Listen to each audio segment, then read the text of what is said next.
আমার সাথে ভারতবর্ষে প্রচুর মানুষের জিন্দগি যেমন চেঞ্জ হয়েছে, ঠিক তেমনই আজকের ওই মানুষটা 2 মিনিট 3 মিনিট যদি কথা না 2-3 ঘন্টা বা 1 ঘন্টা বা 1.5 ঘন্টা যদি কিছু শিখে নিতে পারি, তাহলে আমাদের ভারতবর্ষে প্রচুর মানুষকে আমরা জিন্দগি জীবন ডেভেলপ করতে পারবো। তাহলে আমরা সেই রকমই ভাবে ট্রেনিংটা নেবো। কারণ কি ওই মানুষটা এখানে দাঁড়িয়ে 1 ঘন্টা 1.5 ঘন্টা যা কিছু শিখিয়ে যাবে, এতে ওই মানুষটার কোনো লাভ নেই। কারণ কি ওই মানুষটা টিমে এখানে একজনও বসে নেই।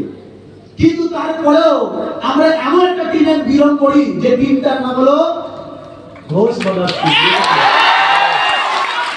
ওই টিমে কিছু এথিক্স আছে, কিছু লয়ালিটি আছে, শুধু স্বার্থে না, আজকের বিনা স্বার্থ মারে ধরে দিয়ে প্রত্যেকটা মানুষকে ডেভেলপমেন্ট করা। আচ্ছা, ওই মানুষটাকে ওয়েলকাম করার আগে একটা ভিডিও দেখবো আগে, ইয়েস অর নো? ভিডিও দেখার পর তারপরে ওয়েলকাম করো, ইয়েস অর নো?